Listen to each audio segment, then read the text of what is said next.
मेरे साथ पर्सनली ये हुआ था कि जब मैंने फिजिक्स का पेपर देखा तो मुझे 1-2 क्वेश्चन आए, फिर उसके बाद पता नहीं क्वेश्चन नहीं आने लगे, तो मैं बहुत ही डिमोटिवेट सा हो गया एंड माइंड एकदम ब्लॉक सा हो गया, कुछ भी नहीं आ रहा था मुझे पेपर में।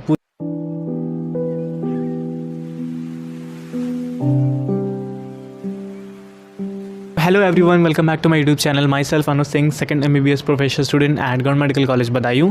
सो आज का ये वीडियो बहुत ही इंपॉर्टेंट होने वाला है सारे नीट एस्पिरेंट्स के लिए, फिर चाहे वो नीट 2023 हो चाहे 24 हो, ओवरऑल आपके लिए बहुत इंपॉर्टेंट वीडियो होगा ये। एंड गाइस, जिसने भी सब्सक्राइब नहीं किया चैनल को प्लीज़ सब्सक्राइब कर दो। सबसे पहले तो मैं बोलूँगा कि पेपर तुम्हारे हाथ में आता है, तुम एकदम से डर जाते हो। कई बार क्या होता है कि तुम्हें लगता है पेपर में कुछ नहीं आता, ठीक है, तो ठीक है, ऐसा नहीं सोचना है। पेपर जैसा आएगा सबके लिए आएगा एंड तुम्हें अपनी तैयारी पर ध्यान देना है। इंस्टेड ऑफ कि पेपर हार्ड आए ईजी आए, पेपर सबके लिए एक जैसा आएगा, ठीक है। उसके बाद तुम्हें सीक्वेंस देख लेना है कि तुम्हारा पेपर में कौन सा सीक्वेंस है, लाइक पहले बायो है, फिजिक्स है, क्या है, ताकि जब तुम पेपर करोगे ना तो वो तुम्हारा माइंड मेकअप उसी हिसाब से हो जाए एंड तुम्हें प्रॉब्लम ना हो किसी भी तरह की, ठीक है। उसके बाद आती है बात अब कि पेपर को अटेम्प्ट कैसे करना है। पेपर को अटेम्प्ट करने के लिए सबसे पहले तुम्हें बायोलॉजी, केमिस्ट्री, फिजिक्स, ये एक सबसे बेस्ट और आइडियल तरीका रहता है।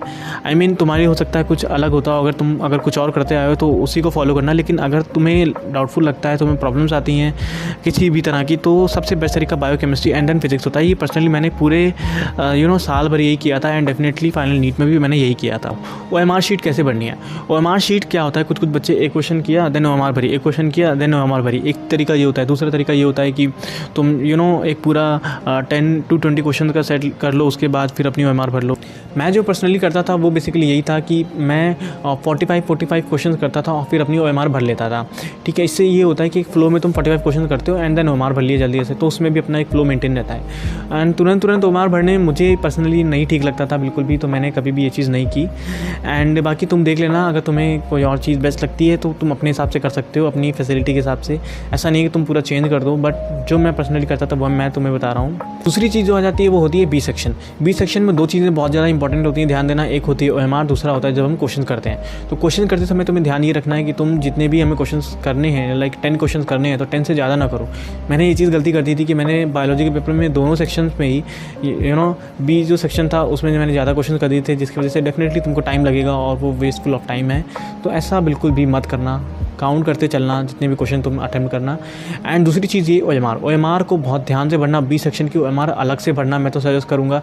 क्योंकि वहाँ पर गलती होने के चांसेस बहुत ज़्यादा हैं, क्योंकि बीच में तुम कोई क्वेश्चन करोगे, उसके बाद तुम कोई क्वेश्चन छोड़ोगे, तो इस तरीके से क्या होता है कि तुम्हारी OMR ऊपर नीचे भर सकती है। तो यहाँ पर बहुत ध्यान से, थोड़ा 1 मिनट 2 मिनट ज़्यादा लग जाए, इट्स ओके, बट OMR बहुत ध्यान से भरना, ठीक है। एंड उसके बाद जो चीज़ आती है कि क्वेश्चन को बहुत आराम से पढ़ना है, ठीक है, स्पीड मेंटेन करके रखनी है डेफिनेटली, बट उसकी वजह से अपनी सिली मिस्टेक्स नहीं होनी चाहिए। मैंने 1-2 क्वेश्चंस में बायोलॉजी में ये गलती कर दी थी, जिसकी वजह से मेरे मार्क्स 340 आए थे। 360 डेफिनेटली आ सकते थे। 2 क्वेश्चन तो मेरे केवल इस वजह से गलत हो गए थे क्योंकि मैंने क्वेश्चन सही पढ़ा, ऑप्शन भी सही मन में सोचा, लेकिन टिक दूसरा कर दिया। आई मीन ऐसी सिली मिस्टेक तो बिल्कुल भी मत करना। एंड मैंने कभी भी पूरे साल भर ये मिस्टेक नहीं की थी, लेकिन फाइनल पेपर में ये हो गई। सो तुम अपना ध्यान देना ये चीज़, एंड अंडरलाइन करते चलना। जो भी क्वेश्चन तुम पढ़ोगे आराम से पढ़ना है, ठीक है। तो उसमें जो कीवर्ड्स होंगे उनको अंडरलाइन कर लेना, ताकि वो चीज़ तो बिल्कुल भी मिस ना हो, लाइक इनकरेक्ट, करेक्ट, इन चीज़ों का ध्यान देना। तो इस तरह की चीज़ें ध्यान देना, और बाकी नेगेटिव मार्किंग से बचने की कोशिश करना। जो क्वेश्चन बिल्कुल नहीं आता है उसको बिल्कुल छोड़ देना, नेगेटिव मार्किंग में मत जाना। एंड दूसरी चीज़ ये कि हल्का सा भी अगर कोई क्वेश्चन आता है, लाइक 50% तुम्हें क्वेश्चन आता है, तो अटेम्प्ट कर सकते हो एक बार को, ठीक है। वहाँ पर चांसेस होंगे क्योंकि कि तुम्हारा वो क्वेश्चन सही हो जाए और तुम्हारे मार्क्स थोड़े से बढ़ जाएँ। तो ये हो गया पूरा तरीका, जिस तरीके से तुम्हें पेपर में छोटी छोटी चीज़ें ध्यान देनी है। एंड तुम पेपर को कोशिश करना कि 2 या 3 राउंड में अटेम्प्ट करना। मैं पर्सनली पेपर को 3 राउंड में अटेम्प्ट करने की कोशिश करता था, जिसमें कि मुझे पहली बार में वो क्वेश्चन जो एकदम तुरंत आ जाते थे, दूसरी बार में वो जो हल्के हल्के आते थे, तीसरी बार में मुझे बिल्कुल नहीं आते थे। तो इस तरीके से मैं पर्सनली करता था। एंड कोशिश करना कि तुम माइंड को बहुत ही काम रखना, इधर उधर की चीज़ें बिल्कुल मत सोचना, है ना। मेरे साथ पर्सनली ये हुआ था कि जब मैंने फिजिक्स का पेपर देखा तो मुझे 1-2 क्वेश्चन आए, फिर उसके बाद पता नहीं क्वेश्चन नहीं आने लगे, तो मैं बहुत ही डिमोटिवेट सा हो गया एंड माइंड एकदम ब्लॉक सा हो गया, कुछ भी नहीं आ रहा था मुझे पेपर में। पूरे फिजिक्स के पेपर में मुझे लगा कि मैं फेल हो जाऊँगा, लिटरली मुझे लगा कि इस बार नहीं हो पाएगा। बट मैंने क्या किया, अपना हेड डाउन किया, अपने आप को मोटिवेट किया, कुछ बातें अच्छी अच्छी पॉजिटिव वाली खुद से की कि नहीं तुम कर सकते हो, तुम कर सकते हो। फिर मैंने उठा और पेपर एक तरफ से अच्छे से देखा किया और डेफिनेटली पेपर अच्छा हुआ, फिजिक्स का पेपर हुआ, सिलेक्शन हुआ, सब कुछ हो गया। सो ऐसा भी तुम्हारे साथ हो सकता है या फिर किसी के साथ अगर ये होता है तो इस चीज़ का ध्यान रखना कि बहुत ही काम रखना अपने आप को।